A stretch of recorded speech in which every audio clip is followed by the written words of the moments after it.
how do you see yourself in relationship? Is everything equal and 50-50 and chill and relax? How do you feel about providership of a partner? Do you want that? Do you see your vision being that? Like for me, I'm always going to be creative and creating art and leading. And also I find it really attractive when a man wants to provide and protect. That quality of I want to provide and protect. A big thing for a man in choosing a partner is, will this woman amplify my purpose in the world? If I'm with this woman, am I going to accomplish my purpose in the world even better, even greater? She going to be basically the queen by my side that's going to make me the king I am meant to be.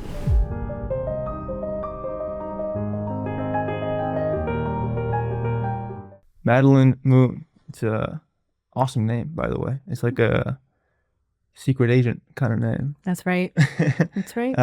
So you're in researching what you do. There's got a lot of belts under your body.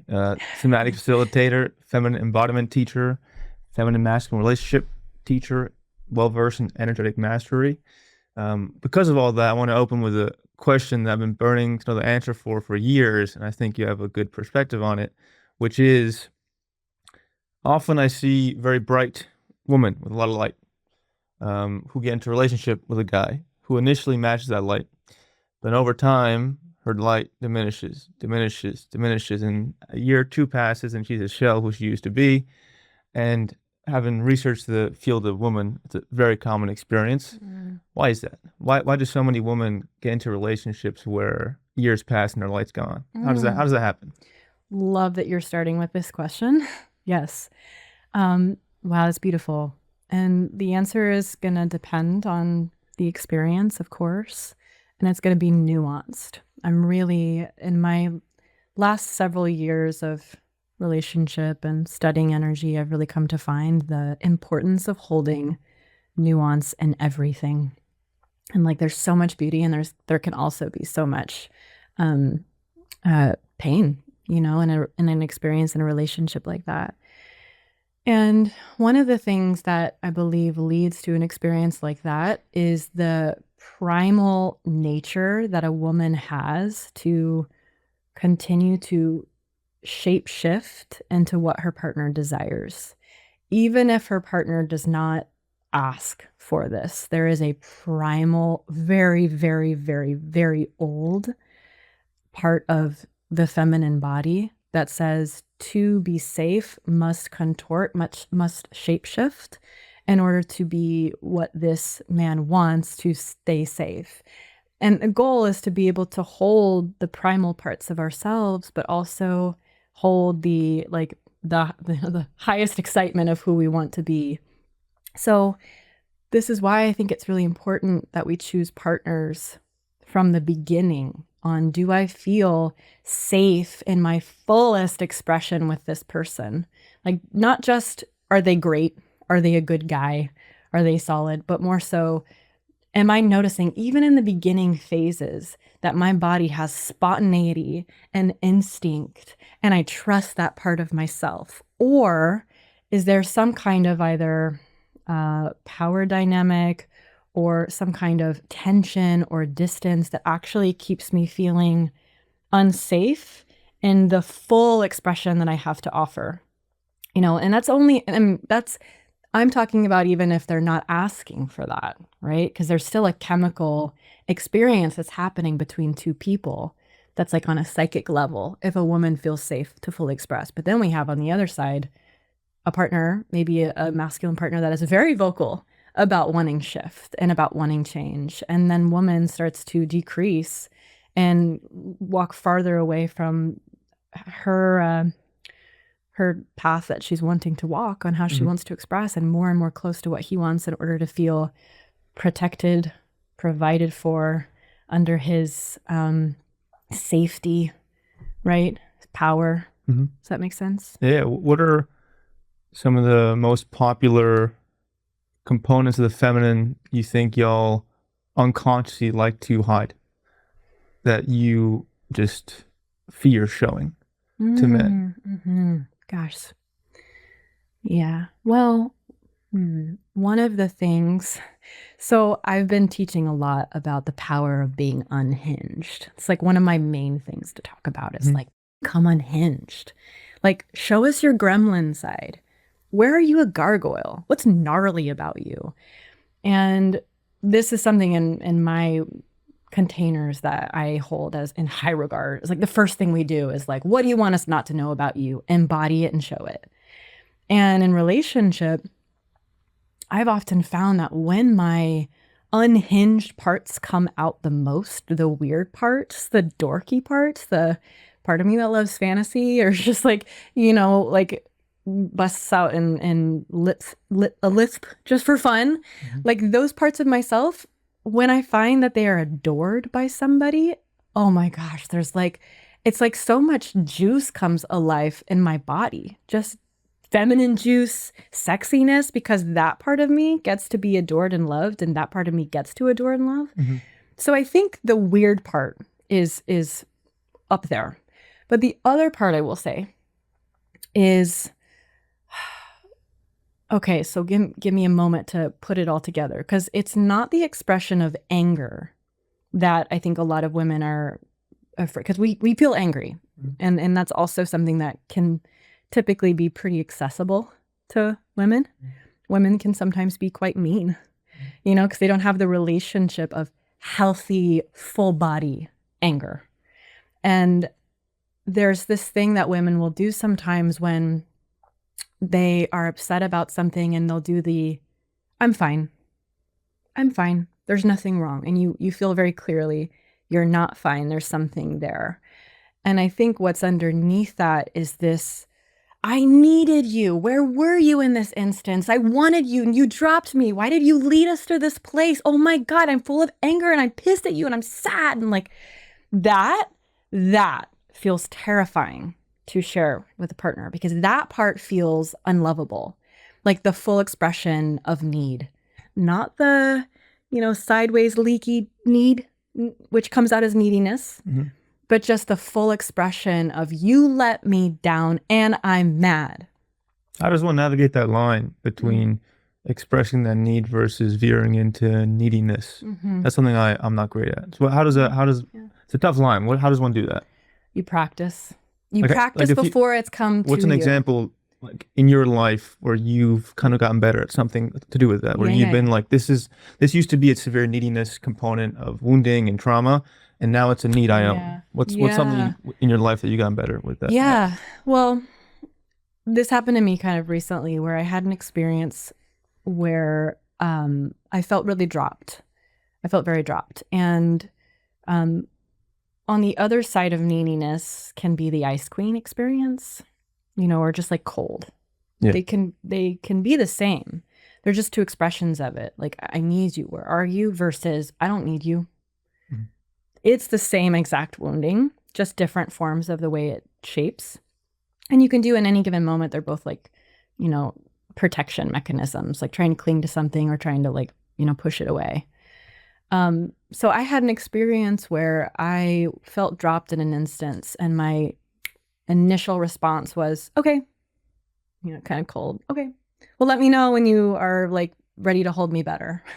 Kind of like that. And the person I was speaking to didn't really know what to do with it, mostly because I didn't let them know. I didn't give them an opportunity or a choice. And what a lot of women don't understand is that when you approach a man with that kind of cold expression, that inaccessibility is scary for a lot of men. It's like, okay, she knows what she wants, and it's not me right now. And I don't think we sometimes realize that, or just the feminine doesn't realize the power of their closure in a moment like that. And so for my example, I ended the call and I sat with it, and I like let a 24-hour cycle go by. And I started to feel like, what does that mean? 24 hours, just like time. I gave myself time, because my closure obviously did not want to be poked at. And I knew at this point, I know about myself, even a day gives me more space, and I need space, to like feel what is my truth. So the day starts to go on, and then I could feel this little percolating like knowing of like, I have more to share. Actually, I have things I need to say. And that's the specific part that we get to practice, is that when we have enough space and truth starts to arise within us of like, actually, I'm feeling a lot that I want to share here. And we get to own it first. We get to hold it. Like, I felt this emotion and I needed this. And where is my tenderness and where is my heart and all of that, right? So we can just be with all the things that we want to say. But if it doesn't hold heart, it's not actually gonna feel like you. We have to add heart to it, heart energy of like, where's the thing underneath all the stuff we want to say, which is normally, I'm sad, I'm disappointed, I'm hurt, and I wanted you to hear me, XYZ. So then what I had done when I felt like, okay, there are the things I want to say, and here's my heart. Here's like the real deep grief underneath all the things I want to say. I asked if I could share. Maybe I didn't in this example. I just shared, but I sent a voice note of like, you know what? I have more things I need to say. And then I brought it. I brought all the stuff, and the bringing the fire ended up in me bringing the grief. So it was this really robust voice note in this case. And in that experience, the person on the receiving end was like, thank you. Thank you. Thank you for giving me an opportunity to hear you, to feel you, and to do the right thing. So when we have these experiences where we touch an experience of closure or an experience of neediness, giving ourselves a little bit of time to sift through all of it, not think through all of it, but like feel in the body like, oh, there's the grief or there's the sadness, and then present that in its fullness, we give someone an opportunity to meet us in that. Mm-hmm. It seems, like you said, tough for most. Like, for example, if I was with someone who told me they needed space to get to that place of truth and embodiment, because of my past, I would take that personally. Like what, the man starts feeling, or woman starts feeling like, what do I do here? So if you're on that end of things where you're being told, hey, I need a space, hour, day to recollect myself to deliver truth. I'm fuzzy right now. What's the best way you can handle that? I think that's tough for most people, is to be told, hey, I need space from you right now, or a day or something, and to not take that as like so personal. And so like, for me, it's like, I get what kind of antsy. So. Yeah. So this classic kind of avoidant and anxious experience. Yeah. And I think I'm not an avoidant, but I'm more on that end. So I'm on the anxious end, for sure. Yeah. So I've had experiences of being on that side, but relating to people in that side, like deeply relating. So I think the first thing is beginning to understand each other. Really, truly, deeply beginning to understand, because for someone that you would be with, if they so happen to have an avoidant attachment style, one of the biggest gifts, and I think anxious may not understand this in the same way because you don't relate to space in this way, but one of the kindest things you can do is to refuse to enmesh with their experience. Like you taking a stand for them, not enmeshing with what they're going through. And I think that even just that places you in a different role, that you're now in protector of your partner's need.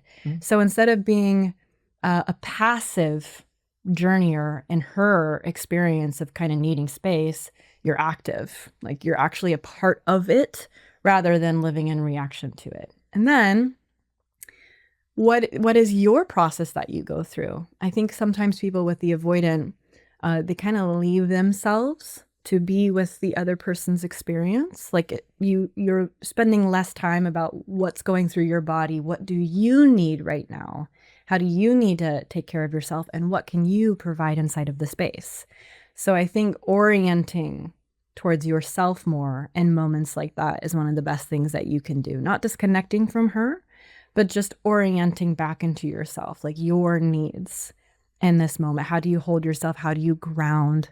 Right? So literally just being in grounding practice and feeling yourself so deeply rooted as she goes through her process, and like, feeling a higher power holding both of you in that experience. That's not all about trying to hold on to something, and that there's something that's keeping this together. You seem very devoted to your safety and embodiment. When were things so unsafe for you? So when I see someone who's like so about embodiment and safety, I'm like, there was probably a time in your life where shit was a ruckus. So what was the shift? Were things the complete opposite for you at some point in time? Oh, that's a great question. Thank you. Yes. Yes. Yeah, I had a lot of enmeshment. I had a lot of enmeshment growing up, and that was a very unsafe experience to feel like nearly like my body was not mine. Like my body was physically safe, but psychically there was a lot of enmeshment and kind of ownership in my childhood. And I teach expression because I experienced in that vein oppression, a lot of oppression. Can you explain a bit what psychological enmeshment means? I know what you're saying, but most people are like, what does that mean? So what does that mean? Yeah. How are you psychologically enmeshed? How does that work in a family? Yeah. So we have like, let's say, so I live in terms of energy, like really like focusing and studying energy. And there is very real energy that penetrates into another being. You've probably felt it at some time. And anybody listening to this, think about it some time you were in the presence of somebody and they were not even touching you, but you could feel their energy going inside of you in a way that you were not wanting. It was just a very penetrating, invisible force. And it could orient you, kind of control you. Do you know what I'm talking about? I got psychically attacked a week ago at a restaurant. So I know what you're talking about. Yeah, okay, great. Yeah, I've been through it many times. Yeah, great. So this is like the energetic penetration that is psychological and spiritual and energetic. And it's psychological in a sense that, they're, just to make it very simple, think of an example of like helicopter parents or helicopter people, or like really controlling, or like gaslighting, or if anyone's ever had an experience with a partner who like was tracking your every move and like questioning everything and getting really hyper vigilant and in their head and neurotic and like and just like feeling like you're underneath their, even though they're not even physically, they're chill. They're super chill physically, but there's all this stuff that's happening in the psychic space that just makes you feel like you're losing your mind. Yeah. So that was kind of what I experienced a bit of in my life. And I came out of the womb like full of all sorts of little quirks, and I had problems with food touching and outlets on the wall and sounds and textures. Like this world to me felt very jarring in its like experience of loud noises and this and that. And I got very like OCD. And one of the ways that I learned to channel that need for everything to be in its proper place was through eating disorders and bodybuilding eventually, and fitness, and like taking it too far though. It wasn't fitness and just like, that's a really fit chick. It was like I'm this woman needs a little bit of help with the level 3 times a day workout, sometimes 4, and having a challenging relationship with food for 7 years of my life. What was it doing for you? What wound was that attempting to put a Band-Aid on? Just so much control. So much control. When I felt out of control, especially with my emotions, because my emotions growing up were not a safe experience. The more that I would have emotions, the more I felt like there was ammo in a way to be used against me.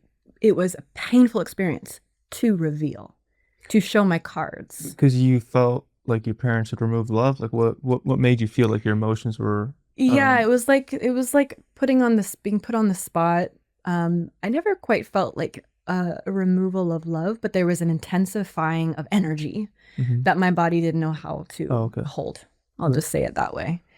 And so when energy for certain beings, actually every being, when your body is hit with a level of energy that you cannot hold, it's too much energy that's being hit on your body, that's when we start to create trauma responses, certain patterns that help us cope.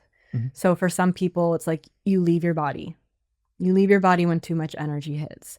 For some people, it's getting, needy or attached. It's like, oh, too much energy is hitting. I need you. For some people, it is strong will. like, I'm just gonna like grit through this. And some people get really aggressive and like burst out. And then some people get really rigid and look at the rules. And this is a whole thing called the 5 personality patterns, which is like an incredible modality for anyone who's interested in how energy moves when we have these trauma responses. But for me, I experienced the rigid. So like, all right, I'm going to eat this many calories a day. I'm going to work out in this way. I'm not going to eat on these days. And like that gave me this perfect little rigid like rule to follow so that I felt safer, as well as using my will and my grit to just like hunker down and, you know, in my, what I need, like, you can't make me kind of stuff. That was my response. And that gave me survival. That's how I survived for a while when I was like going through deep depression when I was in 10th grade and just very melancholy and lost. And I was going really far into the numb land because it was too much energy.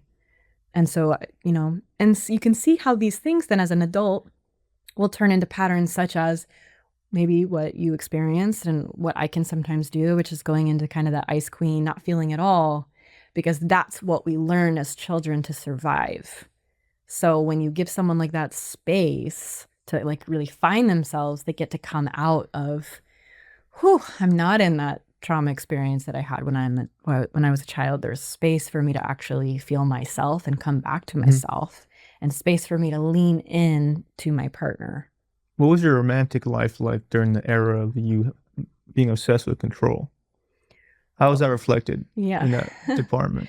It was not thriving at all. I remember that there was, it was kind of all over the place.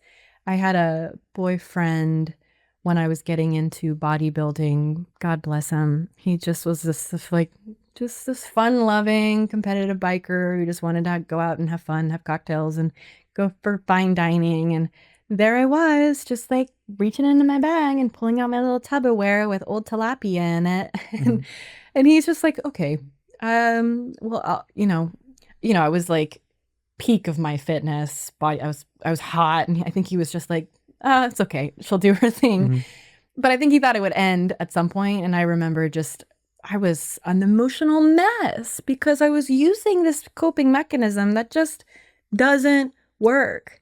No room for fun, spontaneity, feminine, right? There was just no space because that land of the feminine was terrifying. It was the unknown. It was spontaneity was terrifying. What could happen in that land if it's not planned out? There's not rules. So eventually, he broke up with me. and I got even deeper into the control stuff. And, you know, I was like, well, thank God that's over, because now I can focus on what's really important, which is getting a bigger butt. And eventually that all fell apart. What broke you? What broke the spell? It was, I've been very lucky in that I'll get these very strong, clear messages at times. And it was my second competition that I did. And I remember it was after the competition, I didn't win. I don't even know if I was in the top half. I was just like, I thought I was going to win. And I was just like, I did all of that and I didn't win. Like, and there was a part of me that was like, all right, go for the next one. When's the next one going to be?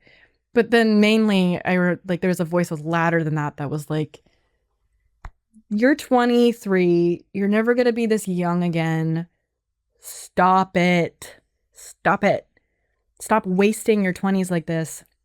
So I just had a moment after literally that night of my competition that I was like, this wasn't worth it. I'm sad. I would like to be happy at some point. And I immediately found like a part-time job in a different state. I was living in Austin actually. And I found a part-time job in Longmont, Colorado. Didn't know anybody. Packed up my studio in 72 hours and left, like kind of in the middle of the night. I just left. I was like, I'm going to do a fresh start. And so I left and I did, and totally was amazing. I was 23 and I didn't know anybody in this place and started over. And I was really determined to like discover what it looks like to like your body. Not even love, just what does it look like to like it, to feel like it's mine and feel free in it, and to let it take its own shape. And that's eventually what led me down a long road of learning about embodied relationship and feminine and masculine, and feminine's led to beyond feminine, just expression. What's it like to be in your body and be full of range of expression? You can use your body in any way you want. And it's been what I call, well, I learned this from Richard Rudd, but I've been using this in my practice a lot. It's the drama to dharma cycle. So it's the drama you experience in your life leads to your highest dharma. Does that make sense? Oh yeah, for sure. So what were the key moves and healing that had to happen for you to find connection to your feminine energy again? Key moves. So I think, I believe, we're in an era of being 26 and, having been dating for a while. I notice, I'm not criticizing, but just as a pandemic of women who, and there's nothing wrong with it, who exist in the consciousness you were describing, where it's very much, I need control, I need things that way. And there's this kind of terror of embodying their feminine energy. I think a lot of women reside in that category. And if they want to go to the other side, having been in that department, what were the core things that had to clear for you to feel safe in that expression? Yeah. And not like you were going to die. Yeah. Yeah. One of the pieces, this is going to probably sound pretty, I don't know, common. But this was a big piece for me when I'm really tracking it, was anger. I think really getting space to explore my anger. I can still remember doing some of those initial embodiment practices early on in my journey when I was expressing anger, and how tight my jaw was, and how if I threw a pillow, it was very mechanic. I looked really kind of silly, I'm so mad. You can feel watching me the tightness of it. There's no wild jaguar, there's no panther, there's no warrior fire. And that tells me, with all of the women who are still in this place, the breadth of which you can use your body is very limited. It's limited to the keeping everything together in the rigidity. And when we start to partake in practices and create space for big, expansive, feral range, then we start to get just an inch more accessibility in our body. So doing more extreme practices, really being able to embody, for example, a shadow, and experience shadow work, and being able to give voice to the part of me. One of my more initial experiences that I worked through that was feminine, because okay, I want to explore more of my feminine, was jealousy. I had some jealousy, and I needed to be able to express it. Jealousy when you were seeing someone, or jealousy just in your everyday life? When I was seeing someone. Okay. Yeah. Which, by the way, that can be a woman's most erotic gift. Yeah. When she fully owns her jealousy, not the sideways way, not the mental complainy, What's the difference? Lay it out for me. Yeah. I love these questions. So for me, I'm just I'm kind of dumb when it comes to this stuff. So I'm just trying to learn. You're a great interviewer. So the mental side is, you can feel if let's say I saw you looking at somebody and you're my partner, and I'd be well, first of all, I probably wouldn't even say anything at all. I would just watch you, and I would start to feel my energy get really, really sunk in my body. And I would not be able to feel my body, but I'd start to be existing in my mind. And I'd be thinking, and I would be creating conspiracy theories, and I'd bring it to you, and I'd say, you were just looking at her and I saw you, and whatever, it's fine. I don't even care. Ugh, it's none of that's true. Maybe you were, but my expression's not true that I don't care. And the mind, though, that not valuable. But what would be valuable is pointing to it, showing it, Like just bringing whatever my expression is in that moment. And maybe there are words that come and I express like, I hate that. I hate when you do that. And it hurts me. And just show you. And then it gives you an opportunity to go, oh, okay, share more. What happened? Right? It kind of calls more attention versus the other stuff, which naturally has an energy. Nobody wants it.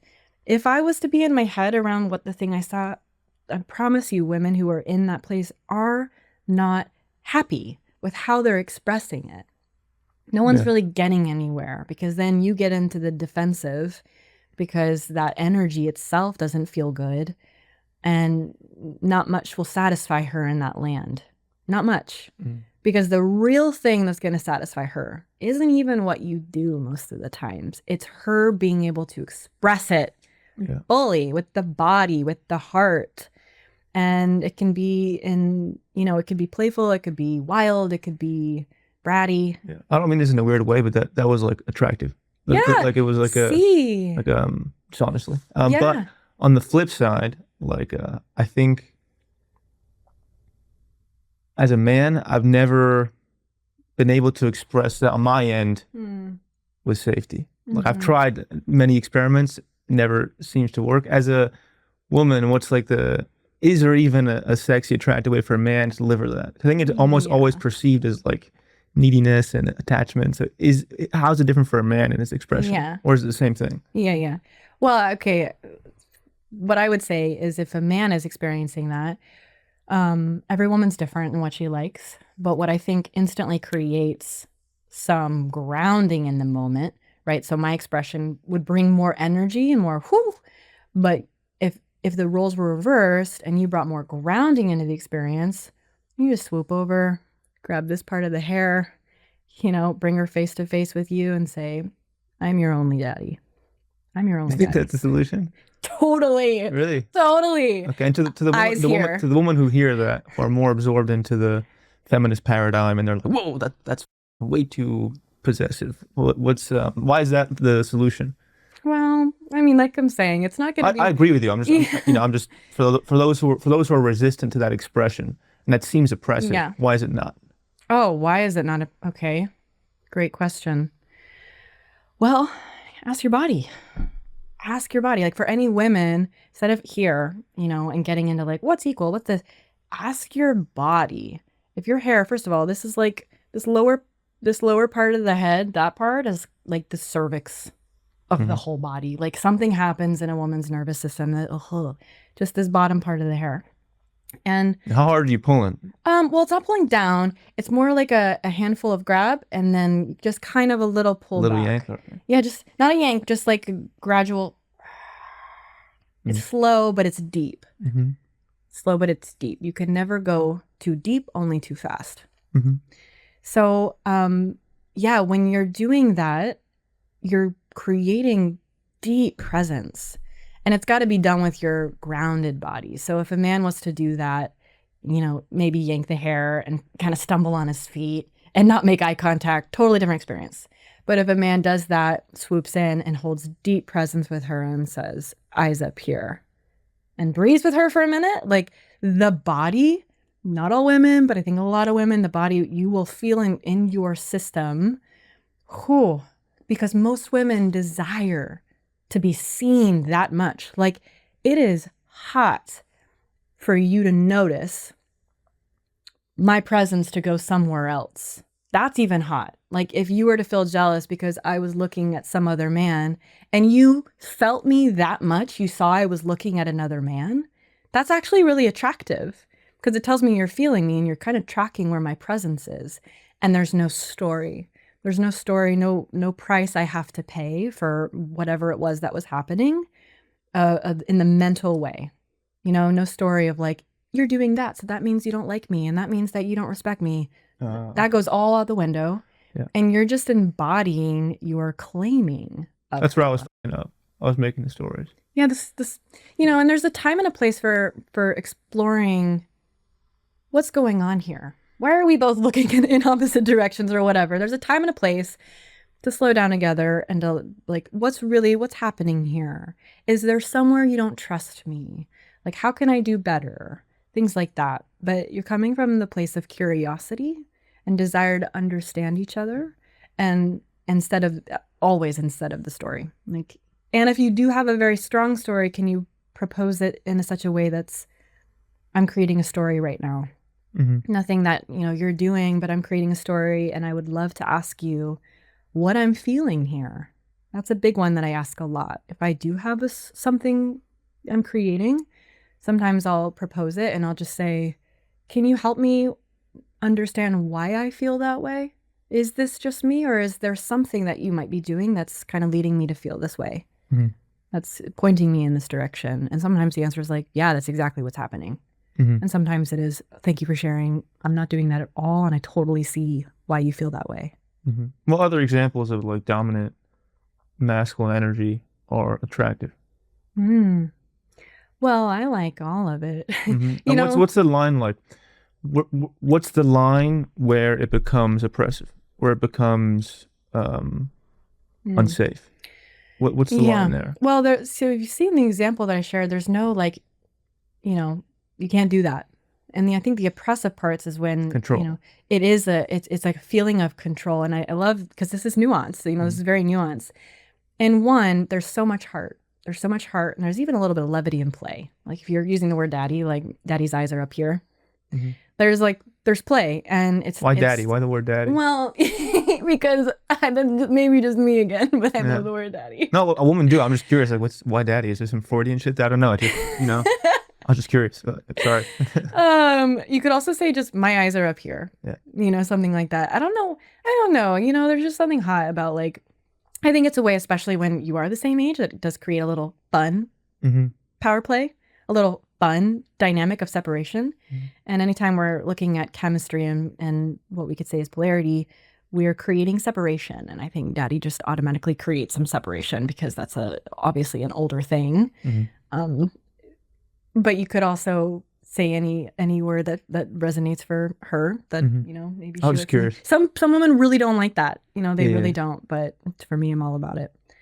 Other examples or feeling into like there's a sense of power over domination versus like breadth of the relationship. Like there's space for you to be you and me to be me. And here's a little touch of polarity, and here's a little touch of that separation and chemistry versus, do what I want you to do. Do not do that. That would be more in controlling territory.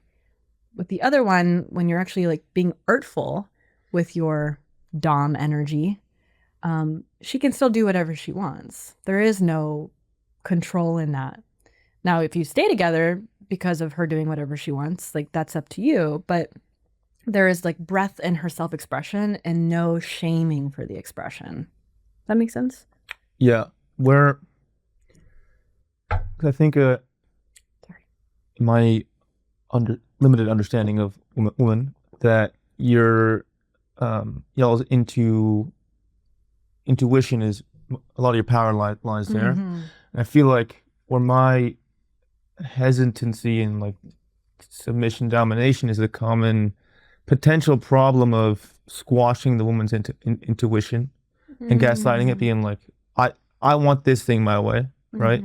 And because I'm a leader, I'm dominant, that means your intuition doesn't matter. So what's like a way for a woman to allow herself to be in a submissive experience while also feeling like she's honoring her intuition? So I feel like that's when I've asked women what's happening when they're resistant to that, it's like, I feel like my intuition isn't being honored. So how does one go through that dynamic while also feeling like I'm connected to my intuition and what's yes or no for me while inviting in a dominant man? Right. Yes. Okay. Well, one of the places I do think we've gotten a little bit mixed up in culture and in society, even in the polarity world, is that, and I don't want to be black and white here, so hold this as a grain of salt, ish, but that the masculine, that the man is responsible for raising consciousness and integrity in the relationship. I don't actually think that's the case.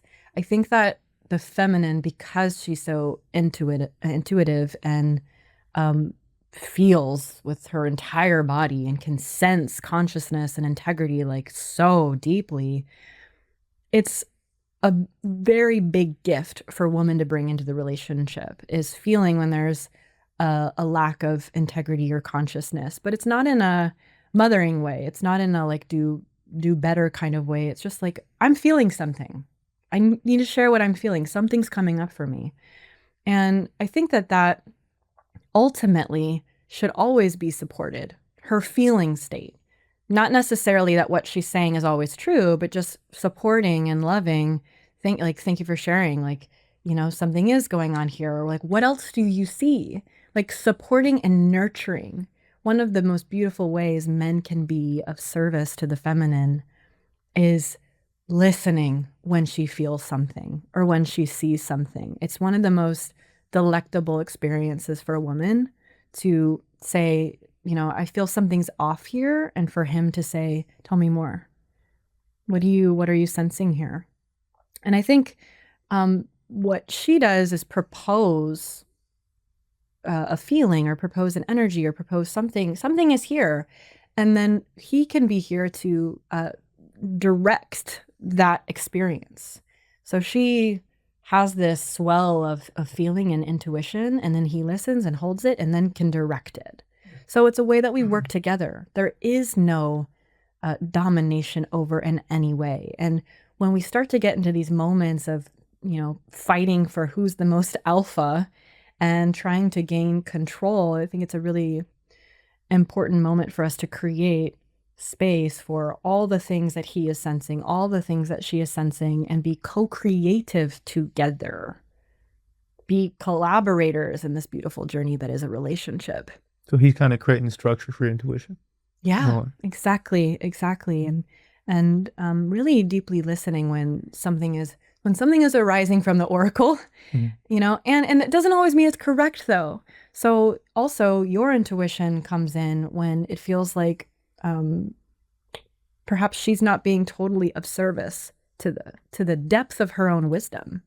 So being able to ask questions, and if you're feeling inspired to guide in some particular way, you are supporting her to be clearer in her channel. You don't always have to take the first thing as like, that's it. That might be it for her in this moment. But when you're able to like really widen the vision, right? Because the feminine oftentimes is like, this is what I feel right now. This is my experience right now. Sometimes it can be local. I'm sad, I'm happy, I'm up, I'm down. Here's the right now. And the masculine has this beautiful gift to spread it further and wider and widen out from the present moment. And you're widening, what about this possibility? Or what about this over here? Like how this, you can also be in service of supporting her, sharpening that channel through those inquiries. What are some, if you could list out, we'll talk about each one. I think it's a cool talking point. What are some behaviors that men do that pull a woman right out of her feminine? Like what are some of the most prevalent behaviors you think it just pulls her right out of it that men should be aware of? Well, there's some like body language behaviors for sure. I've noticed kind of like this in particular, when men are, cocking their head or swaying side to side, like being movement.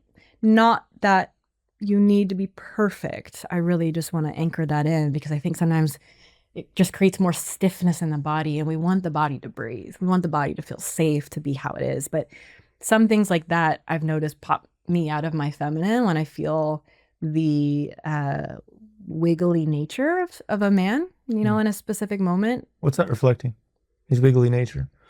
Lack of presence, lack of grounding, especially like, when the knee is going up and down really fast. Like for sensitive beings. Why is it? I agree with you. But why is that unsafe? Why is a man's like? Because you're becoming air. Okay. You're all the wiggly nature. It's becoming air, and we can't relax the fullness of Shakti into air. We're gonna float away with you. So someone needs to ground the moment. So if I'm in the presence of, especially like a client, and the client is like, oh, and then this happened, and they're crying, and their head's cocked back, and they're moving all around. I'm anchoring the moment just with my breath, because the deeper I can breathe, the more I'm anchoring her in her fullness of her expression. But if she starts doing that And then I'm, scratching my jaw and like writing notes. And who's anchoring the moment with the breath and the bottom of the feet? So polarity is a natural experience. If I'm in the presence of a man who starts to drift in a way, okay, here's a good one. So after sex, for example, or even during sex, a man starts to close his eyes and, for a bit, it's fine. But there's a certain length where it's like, okay, where are you? You're closing your eyes for too long. You're journeying somewhere and you're not inviting me there with you. Yeah. That'll take her out of her feminine during sex and after. So if you're like, okay, I'm like, peace out, I'm going into post-cum land. Mm. Like, can you do that in such a way that you open your eyes and you hold presence and you take her with you? Mm. Because she'll feel that and she'll feel dropped. And oftentimes women don't have the words for like what's happening here? Like his eyes are, where'd he go? All she's thinking is, where did he go? But what's really happening is she's feeling left behind after this beautiful experience. And there's very little aftercare. Okay, so you're talking about after the fact. Sometimes in the middle. In the middle too. Yeah, in the middle. If you just start to journey by yourself for a while, yeah. It's like, and she can feel like she's just it's like a one-way connection. It'll just feel like a one-way connection, and probably vice versa. I'm saying this from the perspective of a woman to a man, but I'm sure if a woman's closing her eyes for very long periods of time, especially afterwards, it can just feel like there's this heart separation when you were once very connected. Mm-hmm. And that's a yummy edge of growth for people. How do you still stay connected after a big burst of energy? Okay, we've all had our orgasms, great. But that's where the edgiest practice is going to be, to still stay connected even when your hormones are doing different things.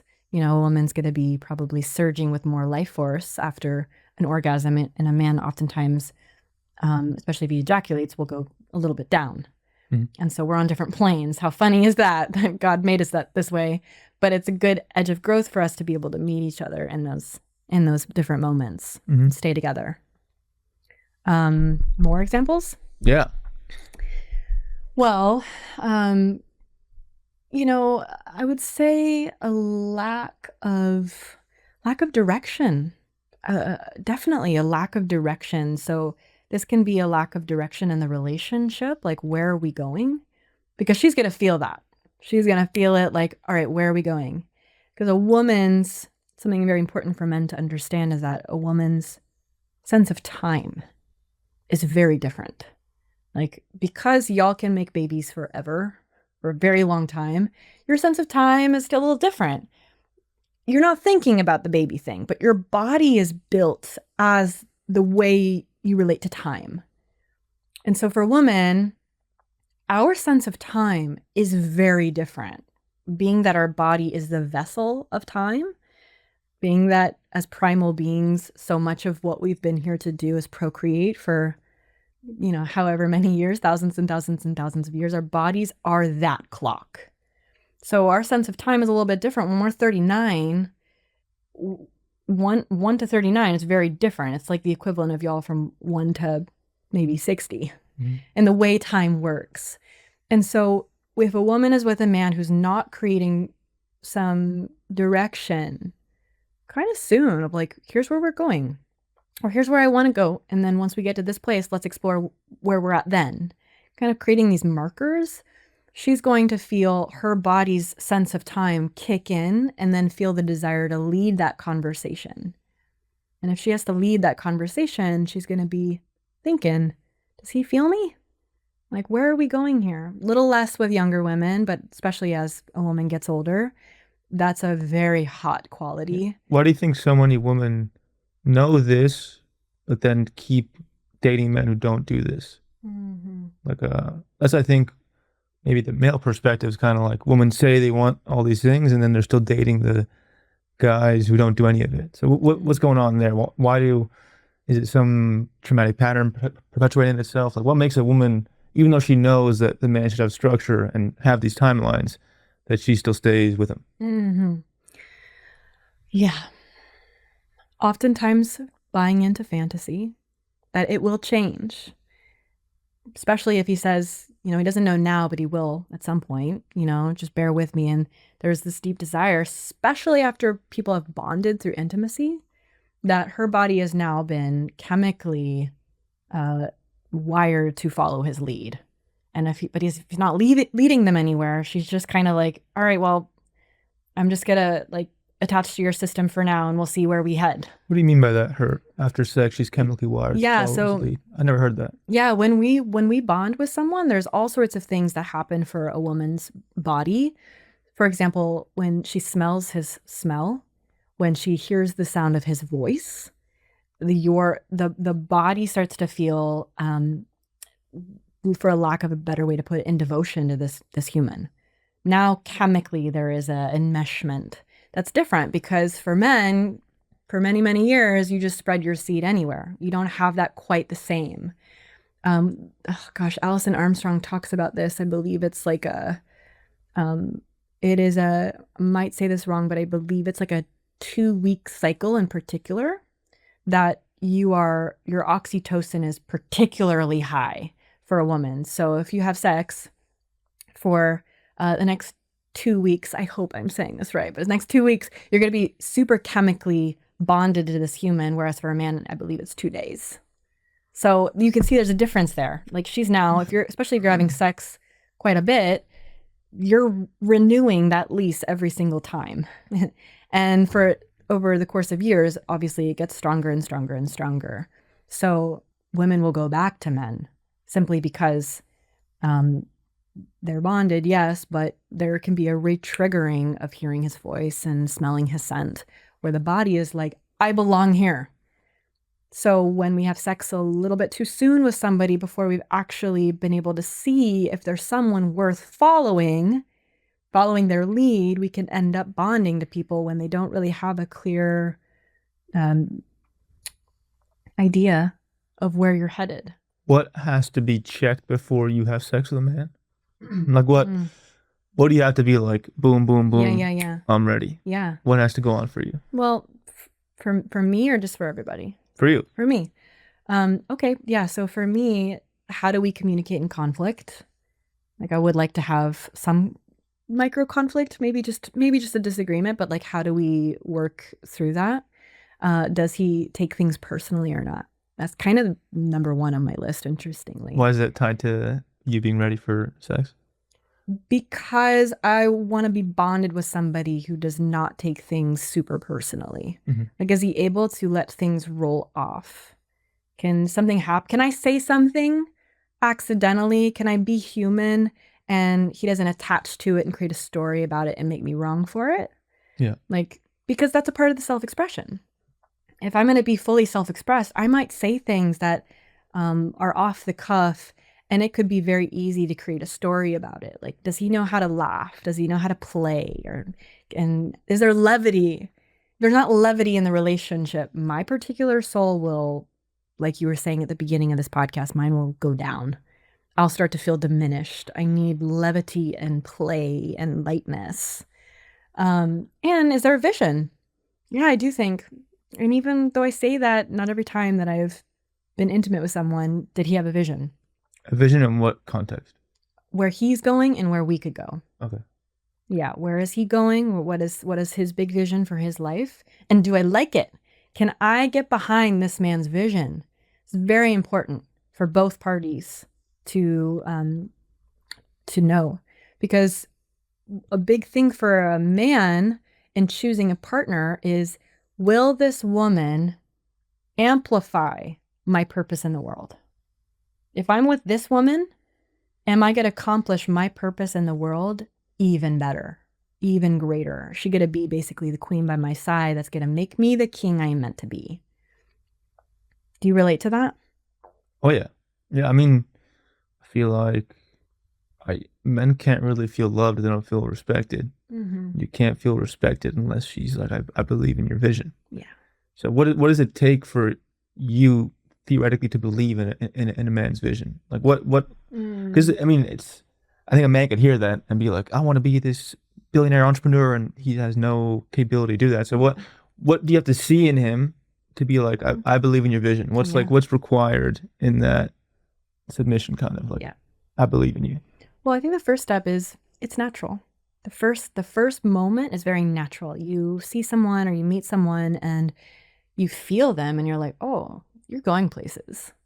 You can't fake that part. Like I could meet somebody who has huge dreams and my body's feeling their body.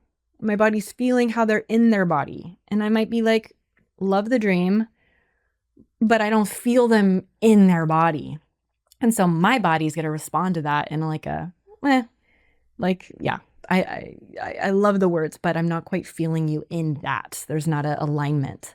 And then you meet people and then they have, you feel their transmission. You feel the way that they move through the world. You watch the way they move through the world. You see them and the way they speak about what they're here to do. And your body naturally as a feminine being will be like, ooh, I believe in you. I actually really fully, deeply believe you're going where you say you're going to go. So that's step one. So it's a somatic experience. Yeah, somatic experience where you... I agree with you. You can feel that shit. You get a little turned on by where they're going. And then there are specific things that I will want to hear that are important to hear of like, how do you feel about providership of a partner? And like, do you want that? And like, do you see your vision being that, Like for me, I'm always going to be creative and creating art and leading. And also I find it really attractive when a man wants to provide and protect. Just that quality of like, I want to provide and protect. So that comes down to part two is like a question and an inquiry and like discussing how do you see yourself in relationship? Is everything equal and 50-50 and chill and relaxed, or is like, do you see yourself being nurtured and loved by the feminine and like wanting her to feel relaxed while you also have this role of protecting and providing, even if you're not there yet? Just knowing that is important or not important. Yeah. And getting clear on that. I'm going to ask an annoying question, but I have to ask it. You mentioned nuance in the beginning, and this is where my brain goes into like, where I agree with you on all this stuff, I'm with you, but there's slight confusion for me, I think for most people, is like, how rigid does this polarity have to be? Like, where is the freedom for you to step into your masculine for a second, for him to step into his feminine? Where's the space for that? Like, are you one of those people that's like, it has to be this way?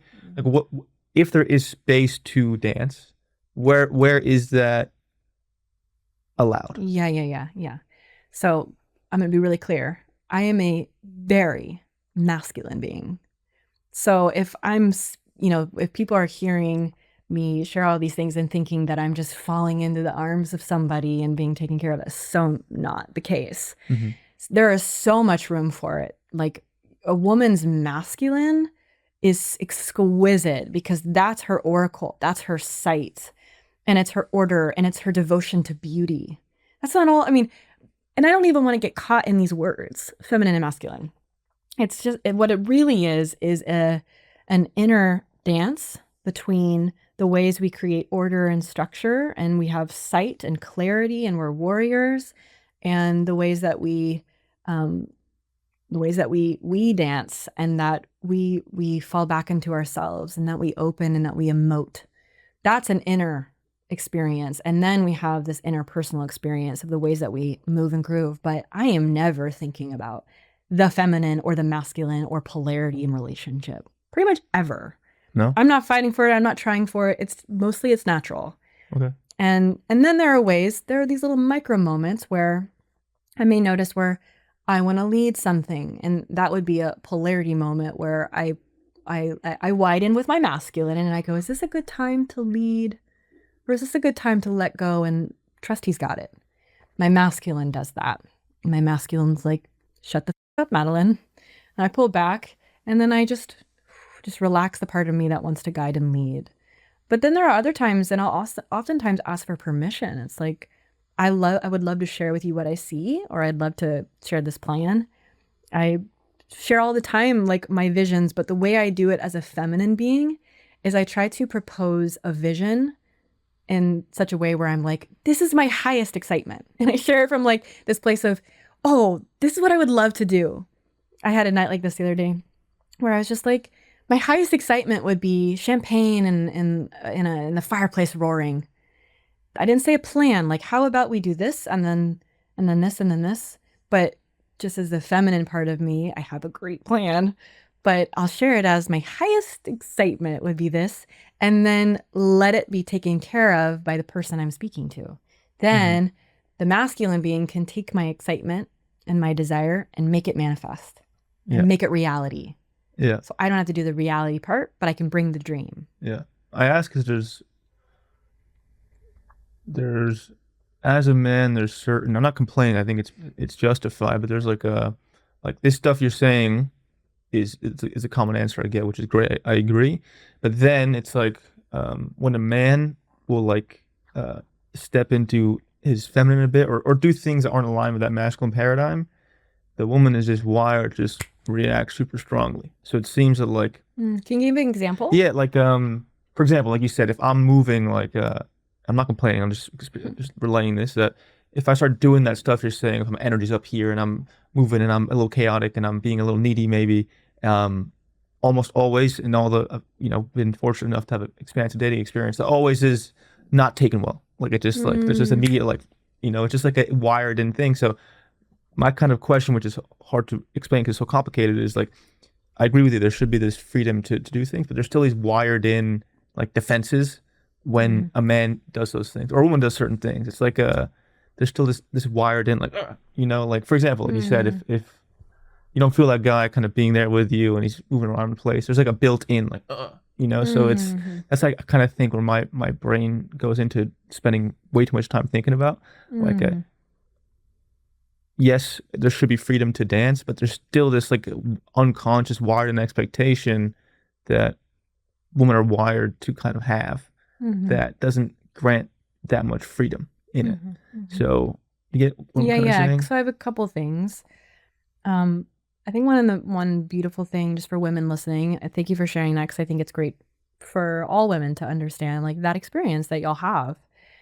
If I notice someone that is going through that experience and just kind of like being very energetic, what I'll do if it feels appropriate and I'm liking them and I'm seeing them is like what's going on? Like I might bring forth my body heat and like kind of help them anchor and like create a somatic experience together where we anchor. Not that it's a problem, but maybe I'm noticing there is a high level of energy that's happening where he's disconnected from his body and his heart. And I see it with my masculine. There's a way that I can lean in and like, let's just breathe belly to belly for a minute. Like, how does that feel? Supporting and creating these somatic experiences together, because there's going to be times where I am being sassy or a bitch. And like, that's probably, closed-hearted sassy and a bitch is not probably super hot to a partner. He's like, ugh, and in those moments, what I would love if my partner were to see that and to see me being in like, tight jaw, rigid self, luteal phase, bitchiness, is to come over and love me in that and like be there for me to like belly to belly, like let's just breathe together for a moment, create a new somatic, like help me anchor in my system rather than push me away or make that wrong. So I think we can create this together, like in relationship, but also we all have our own individual part to become really aware of when we're doing that. Not because it's wrong, because you may be attaching judgment to those expressions of like, this is wrong or this is unliked by the feminine. And it's not that it's wrong at all. We can go wider than that though and go, okay, so what does this texture feel like when I'm a little all over the place? What does this texture feel like when I'm grounded?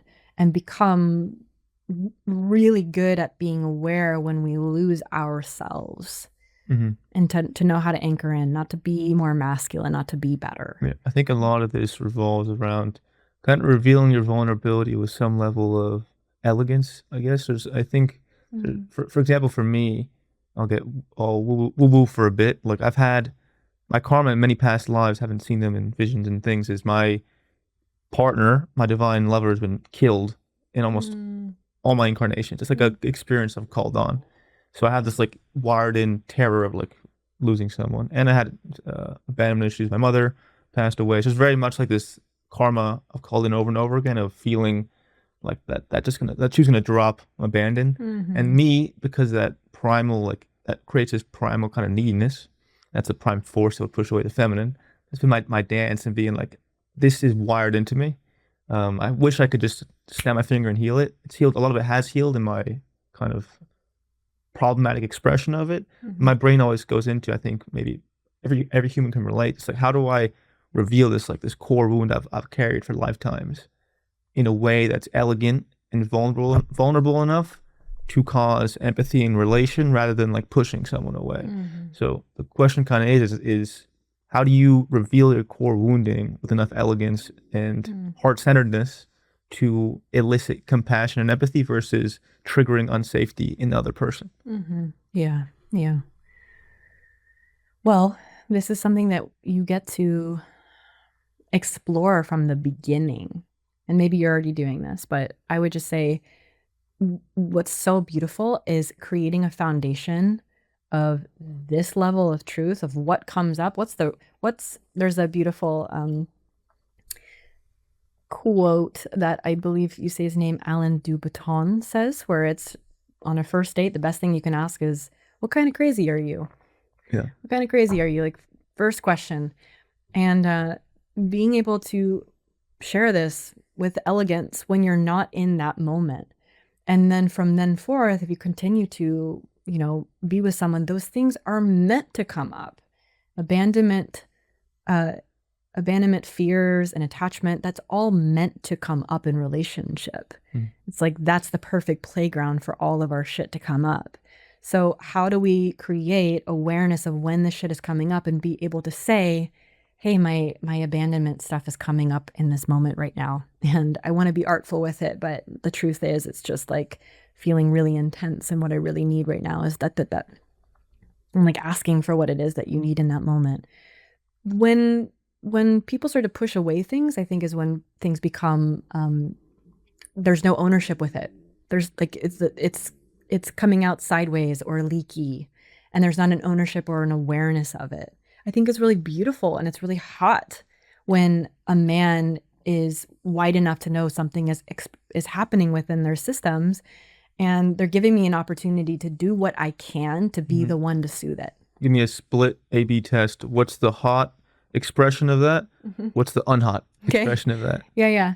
So the unhot is manipulation and coercion, like trying to get me to do something that I don't know what you're trying to do, but I can feel it. And so I perceive it when I go into that pattern, it's like, you now hold the key to me feeling safe. Like you have to act in a certain way for this wounding to not arise anymore. Yeah, exactly.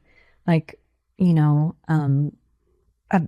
with the stories particular, like when the stories come up that have nothing to do with me, but perhaps someone who's feeling a little bit anxious starts to create stories, that's the thing I think that is kind of manipulative and hooky. Yeah. It's like, it's a hook because it's engaging the person that's experiencing your story, because they then want to defend themselves, they want to understand you, and it gets complicated. So when we don't own what the truth is and we use hooks to get them, there's manipulation in that. Manipulation of the heartstrings too. And maybe there's a big surge of energy, like a big fight about something, and that fight creates an opportunity for closeness afterwards. That's exhausting as well. When people don't know how to just ask for what they want and what they need, so they create an experience that makes you feel close, like a rupture, just so that there can be more repair and sexy, like lovemaking afterwards. That would be exhausting after a while. That would be like the manipulative experience where it's leaky, like something's going on here and I don't feel safe. The hot experience would be, I miss you, my shit's coming up, I want you here right now. Like, and I know maybe, like, I don't know, maybe you can't be here right now, but just know that I'm like deeply wanting to be with your body, like so deeply. Or like, I feel fear that's coming up right now. I feel a lot of fear that's coming up right now. This feels really old, and I'm noticing that I'm wanting to attach to you in this experience, and I don't want to do that. I don't want to make you feel unsafe, but I just want you to know this is something that I'm moving through my system. And what I really would love is that. giving them an opportunity to meet you there. Yeah. Shifting gears a bit, but it's kind of the same line of thinking is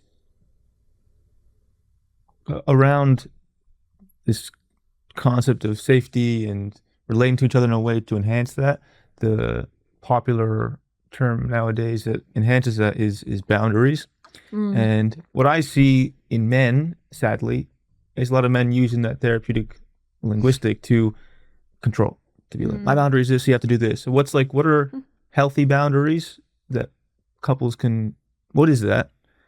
And what's an unhealthy boundary? Like, how can we use boundaries to enhance love and safety? And what ways are boundaries used to constrict, control, and to invert love?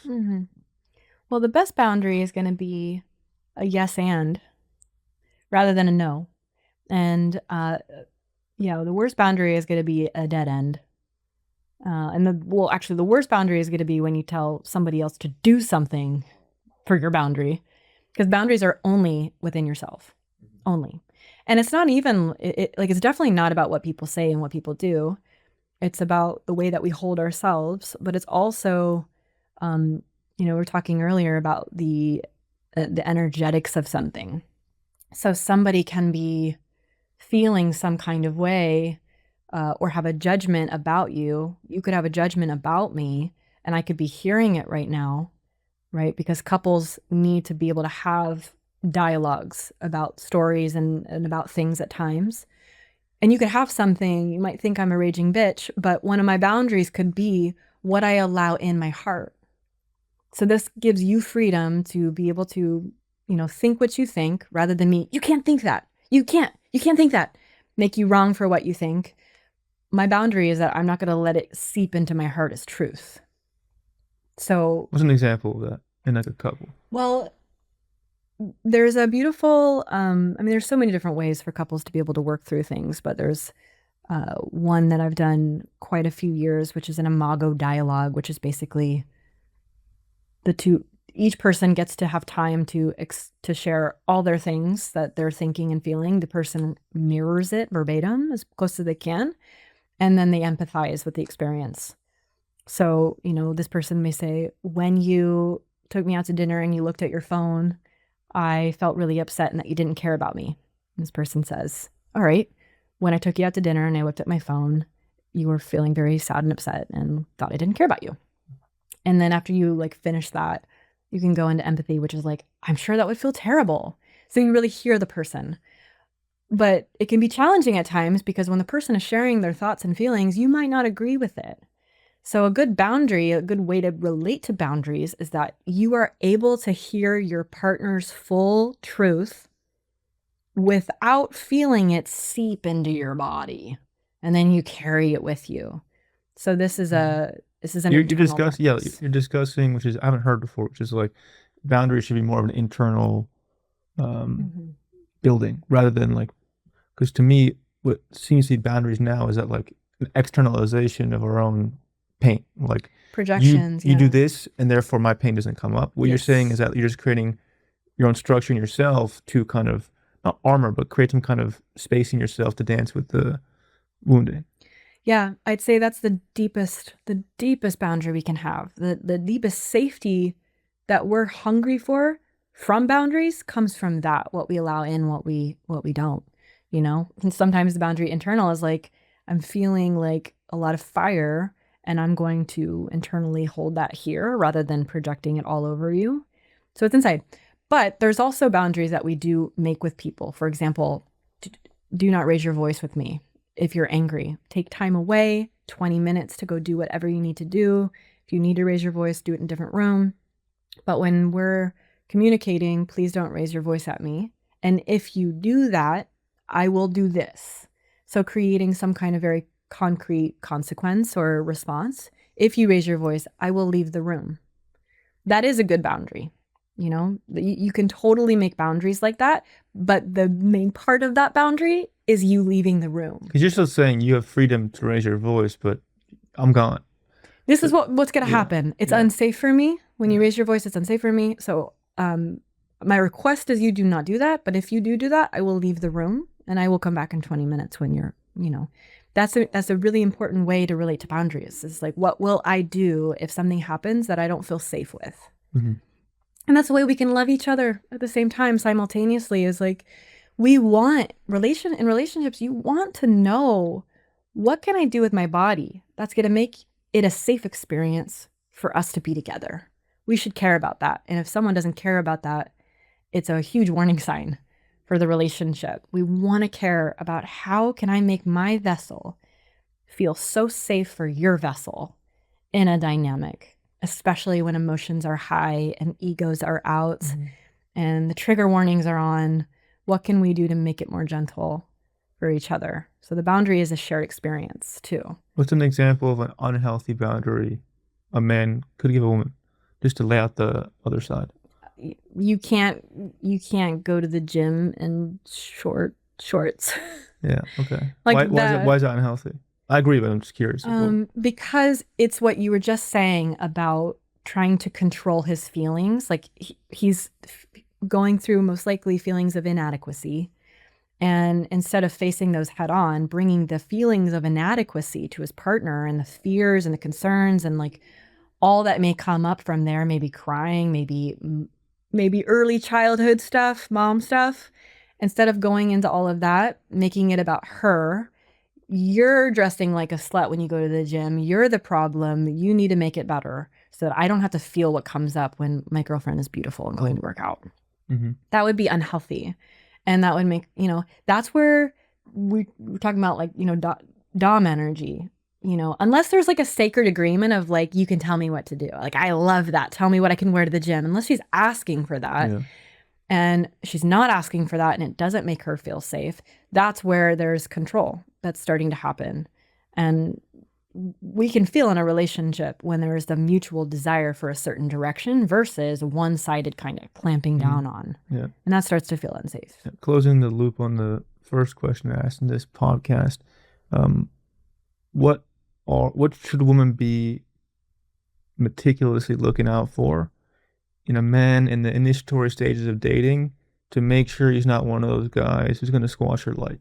Like, if you're in a dating world and you're out there, you're, having fun, you're playing, what are things you're like, if a guy possesses this, he's going to squash my light. He's going to take my energy. What are the key components you think externally? We can then go into internal after, but what are the key external components of a man that you think could breed a relationship where he's siphoning all her energy off of her? Well, I would say, I would definitely say like aggressive anger. I think aggressive anger can be very scary for a feminine being. And there's just so much in the pain body of the feminine around emotion that is uncontrolled, like going back to the burning of the witches. Mm-hmm. So when a man's not capable to hold the energy moving through his system, she will make herself smaller in order to not trigger that combustion of energy. Yeah. Right. So I would say really being attuned to how a man holds his energy and his fire. Before we go on, what's a healthy expression of anger for a man? Like, I think women often think any expression of anger is whoa. So what's a healthy expression of anger for a man? Well, I would say, I think it's beautiful when a man knows he has anger. Says, I have anger. I have a lot of anger right now. And can I express it right now? Like, can I just let it out? Can you be here with me for that letting out? I had an experience in my last relationship. It's not at you. No, it's not at. Yep. So that's the difference between that, spontaneous boom, bah, and to the sides, pouring out. And there's a great lesson for women as well. Instead of like just piercing right into your partner when you're angry, how do you express it through the sides? It's just like coming through the body, rather penetrating it into somebody. Yeah, an experience with a previous partner when he wasn't angry at me, but he was just experiencing anger, and I could feel it in his body. And he came into the house and he just had all this anger, and I was like by the fire and pulling cards and just having a sweet night. And I was just like, oh, this man's got some anger. And I was like, do you want to let it out? And he was like, okay, You sure? I was like, yeah. And then just full blown, like, fierce expression of anger. And I'm like holding the dogs. I'm like, I've got you. And like that, to me, the ability to like, for a man to have all that inside and be walking around and not expressing it feels really exciting, even to like create space for it to be expressed. And when the anger is at me, it's a little bit different. Like maybe I'm not actually in the space or the mood to even be near it, to feel the level of anger you have at me. That might not feel like a safe experience. But for it to be vocalized that that is there, to know that that is there, I send so much love to him going and expressing it wherever he needs to with his men, on a call, in another room. Like I want that to be able to be moved through. But I also want to know that it can be there without it being dispersed. Can you have that anger without it? Because sometimes expressing anger is a disbursement. It's just, just like freeing all this energy and life force. Sometimes it's not hot. It's like, it's kind of a mixed bag of like having the attunement to do all of it. Sometimes you have a lot of fire and anger, but you can practice holding it. That's a great practice for us women too. When not all anger needs to be moved through the body. Some anger needs to be circulated through the system, savored, held onto, harnessed. We get stronger when we learn how to hold bigger states of expression. Mm-hmm. In addition to seeing the potential for unhealthy expressions of anger, is there anything else you would like to add on to key things women should look for in a man who could potentially squash them? Lack of self-awareness. You know, because that if a man's not self-aware, he's not going to be feeling her. And yeah, I think that she begins to kind of shapeshift with a man who lacks self-awareness. He's not really doing anything necessarily to squash it, but it can create a squashed experience. Kind of thinking about it the other way, when a man is able to simply vocalize, I love your no. Thank you for telling me no. Oh my gosh, I love this outfit that you're wearing today. I love this expression of you. Oh, I love when you share with me your luteal upset, your PMS upset. Give me more. So this is on the other side of the coin. But when a man can do that, so rather than what you look out for, look for that. Does a man worship and uplift your no and your gargoyle parts and your frustration? I find I start to create a healthier relationship to those parts of myself when he's vocal about loving them. The power of a man's love for the parts we deny is so amazing for a woman, and it makes it less leaky. So there's something that could happen for a lot of women during the luteal phase, right before they bleed, where they just feel crunchy and ugh, and this sucks, and this sucks, and this sucks. And that can kind of create some shame because we just left ovulation, which was this time of full spring openness. And now we're in the underworld. And if a man can be with a woman in her underworld, I have a friend who wrote this meme that said, if you can't be with me in my luteal, you don't deserve me in my ovulation. I thought that was so true. When a man can actually love the parts of us that are a little, just like you saying, gargoyle-y, those parts actually begin to have more life to them. Like, oh, he likes that part of me, he likes that quirk in me. That's great. Like it starts to free and it has more juice added to it. So that's a huge green light to look for. Back to what you said earlier, I think what allows a man to do that is the degree to which he doesn't take things personally. Yeah. Right? Because having been a man who sadly used to do that, would like see shadow or highly expressive version of a woman in the past and would shut it down. So I just take that side personally. So that activation would mean that I would then go into my wounding and take it personal. Yeah. So the solution now, where I am now, is becoming like, I can't take these sides of yourself personally. I just have to let them dance, you know, and be there witnessing it. And that the solution just isn't me. As you said, that's why it's important for a guy to not take things personally. It shows comfort with the feminine. You know, a man who is comfortable with emotion, he's just naturally gonna like let it be what it is. That's huge. So just it has space. Not leaning in to make it change or morph it. You know, I think most men try to fix things, so I'm not necessarily going to diss that quality, but just the quality of like unhealthy expression of that quality. Yeah, and like, why do you feel that way? Why do you feel that way? There's no reason to feel that way.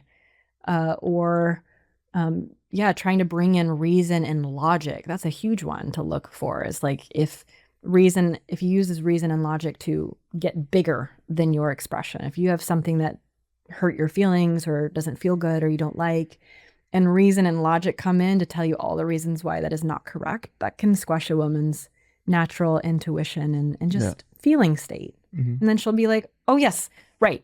Be more masculine, reason and logic. That's stupid that I feel that way. And that's getting women further from what I think men want to support, which is us feeling our feelings and being in our wide range. In all your years and mastery of this work, what's still crunchy for you? Like what's still, you know, because I've cleared a lot of shit, but there's still that like kryptonite in me that still gets activated. So what's, even amidst all your mastery in this department, what's still alive for you in romance that still requires your devotion to face? Yeah. So honestly, a part of me that is still sometimes edgy is being needed. When I receive anything that can feel like neediness or being needed, when I don't want to, there's something that still can get triggered in me from my childhood, where being pulled at was a emotionally unsafe experience. And for me, what's been really important for me to realize is that if I feel needed in some way or pulled at, I can become distant from myself mostly. So I might be emotionally a little bit distant with them as I process what's happening.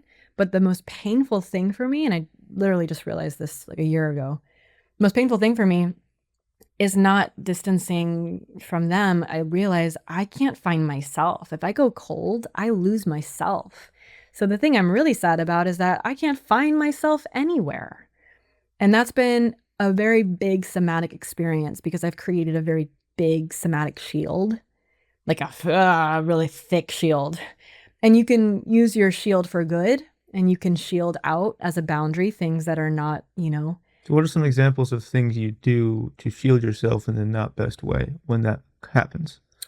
If let's say, for example, that there is a disagreement or a fight, and it's a big one, or it's something that feels particularly unsafe in my system, even though it's totally safe. I'm fine. Everybody's safe. But that feeling comes up from feeling unsafe, just like old stuff that I haven't processed fully. Then there'll be a shield that will come up and I'll get sharp. I'll get sharp. I'll get cold. I'll get quick. And I just have to like, oh, I'm fine. It's like this being can take over me that's not me. Yeah. And it, you know, sometimes when we go into these trauma responses, we don't even realize we're in them at all. We just think we're handling business. And so sometimes I'm creating a closer awareness when that happens. And then I kind of laugh because I'll just realize I've turned into this ice queen robot who hasn't taken an actual full breath in 10 minutes. And then I'm just like, then when I actually feel my body, I'll just start to laugh at just how much tension I was just holding, particularly in my face. My face gets a poker face because I don't want to show you my emotion. And it's an interesting place to be with someone. I mean, I have so much expression, and it takes a thick shield to hold back all the expression that's there. And I've been learning it's safe to show my feelings. You know, it's just safe to show my feelings in those particular tense moments of feeling unsafe. I will get what I want faster by showing my emotions, by being with myself. And that my partner's need of me isn't taking anything from me anymore. Maybe back in the day when I was a kid, something was taken in that moment. What I really needed was taken. Now it's not. His need for me is not taking anything. So that's my work, is learning how to be like deeply needed in a moment and be like soft and supple and totally, fully 100% myself. Mm-hmm. What are, for a woman who also, I think a good amount of women also fall into that category of feeling this kind of like trickiness, repulsion towards being needed. So what's like your go-to mechanism for shielding yourself from the potential psychological enmeshment that comes with being needed? Well, softening and widening. I mean, the shield is not going to support nearly as much as the sight. Like the shield is not doing the job, but sight is. So there's a way when we're not in a big trauma pattern that we can fully absorb the moment and fully absorb what our partner is saying and fully absorb what's happening in our system and widen outside of that. Like, have we been doing this a lot? What's the texture of his energy right now? Why am I feeling so shielded? And really starting to track his energy so that I know, is this safe or is this not? What's the texture of need? I've been in relationships where I was needed and it was not safe and my body was screaming. It was just... What are examples of an unsafe way being needed from a man, specifically in romantic union? The stories, like particular like neurosis and stories and grasping with the stories of like, because that makes me feel wrong for how I am, or I have to walk on eggshells. Like I need you to be this specific way to save myself from wounding. Sometimes it looks like that. Sometimes it looks even less clear. Yeah. Like, I need you to process this with me the way that I want to process this, and I need you to fully understand me, and I need us to overturn every stone. So overturning every stone of every issue, I've had this in multiple relationships. This isn't about any particular relationship, but just the experience of having to like dissect everything is hard for me. It's just hard for me, and I've been on the receiving end of that in like the stereotypically comedic, like conscious relationship, where for me it was like the woman, which is every tiny little issue had to be a ceremony and holding space for. I'm just like, I'm gonna waste 8 hours of my day doing this. So I get it. See, that for me is probably one of the most, and it's a very conscious relationship thing. It's probably that's an example of unsafe need. That one. That's when I'm like, and I can feel my body being like, let's do handstands. Let's just work through this by remember that we're spiritual experiences having a human experience. I'm like, let's just play a little bit. We don't need to be so serious. So when I feel the seriousness forced upon me, it's just not good for me. Some people eat that shit up, but I've learned that a relationship where my partner's needs include that, I'm not the best woman for them. I'm definitely down to dialogue and figure things out, but enough's enough, and then we gotta go and we gotta shake up the energy and we gotta switch and we gotta actually make change from what just happened. If we keep visiting that same thing, how do we make change? When I've been that guy who's also done that in my past, it was because at the end of the day I just couldn't accept them, and I had to fix constant little things to mold them into the person I needed, but they never were. That's why I felt, and then when I only realized that until I was on the receiving end of it, of like, you actually don't like me. You like the potential idea of me that's safe for you. And that's why we're having all these little constant ceremonies and holding space, because you don't accept me, right? Such a great point. You need me to be a certain way that I'm not. And now after going through that, now I'm like, my work now is just in accepting you and like shifting, as you said, my internal state to adapt to who you are, not to change you in the process. So, great point. It's a great point. Yeah, oftentimes we're like, there is like this neuroticness to like get in there and fix the thing simply because we're not accepting the person. If you accept the person, you don't need all of those things. It's like, because you see them widely, you see all the things you love about them, you see the challenges, and you accept it in total. So it's not as big of a deal to try to get everything understood because you accept them as they are. Yeah, there can be another point to add to, what to really look for in a man is to really ask yourself, like, get to know him and be like, can I accept this man fully? Yes. Can I really accept him? If you can really accept him, then there's not all the nitpicky, nagging stuff that could plague a union. This is huge, and it's something I love Alison Armstrong so much, and she's an amazing, phenomenal writer about the differences between men and women, and she talks about this a lot of from the beginning, bring fully who you are. And we are so programmed to hide certain things or not talk about certain things or not show certain things, but it sets us up for failure because we want the person we're seeing to see all of it as soon as possible. Do you accept this?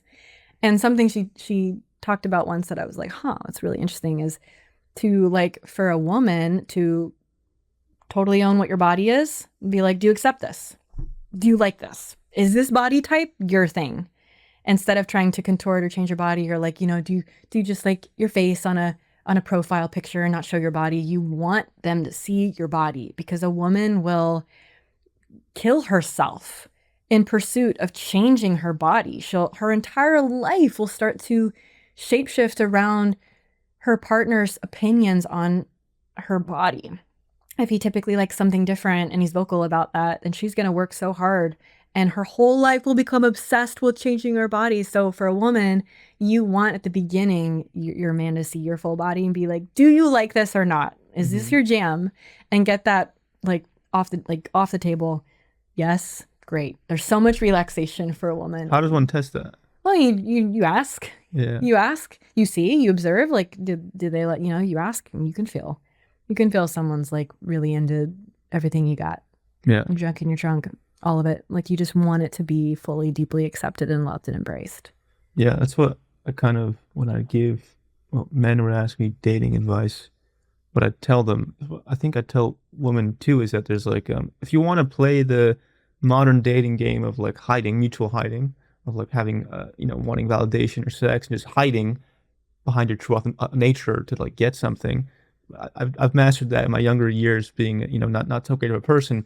But I tell us that there's a whole different thing for like real to receive real conscious partnership, is what you're saying. Like, I'm talking about reptilians and the Akashic records and date 1, date 2, because that's my filter of like, this is me. This is what I enjoy talking about. It's crazy 99% of people, and I'll push them away. But the one who can jam me on this, that's it. Right. Yes. That's what I call it, kind of like a wifey game. It's like, you have to just being as radically, authentically you in the loudest expression.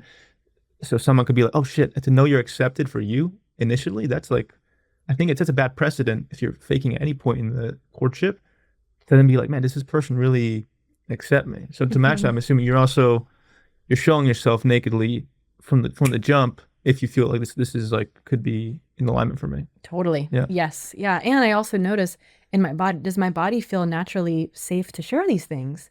That's a little even deeper layer. It's like, if you're experiencing your body in the presence of someone, and I'll watch if I want to start talking about Mary Magdalene being the lover of Yeshua.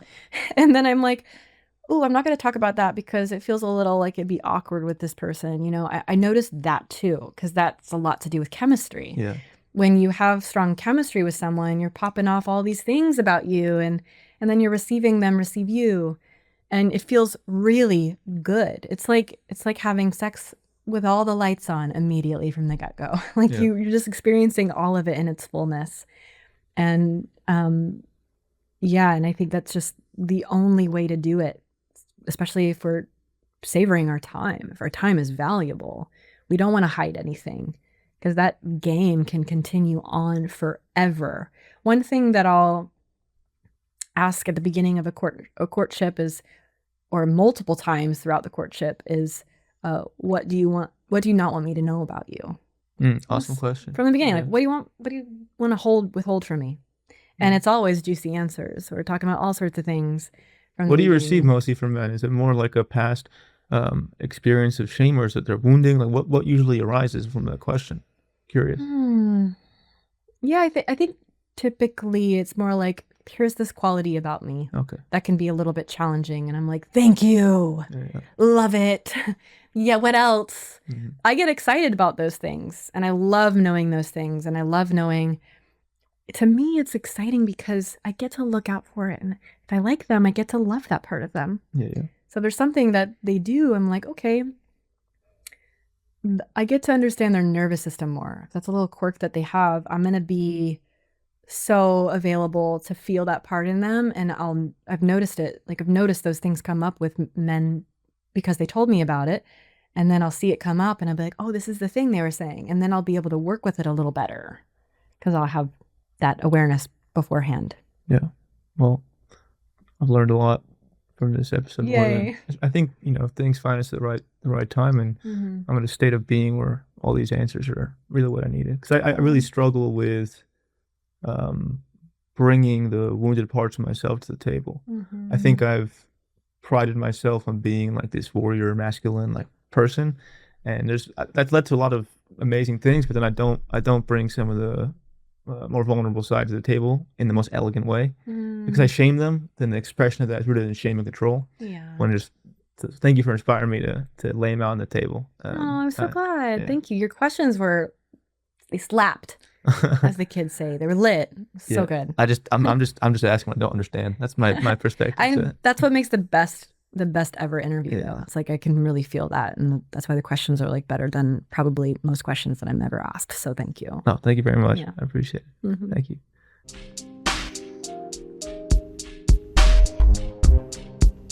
I hope you enjoyed that video. If you want to watch more content, please click this video right here and don't forget to subscribe right here. Thank you.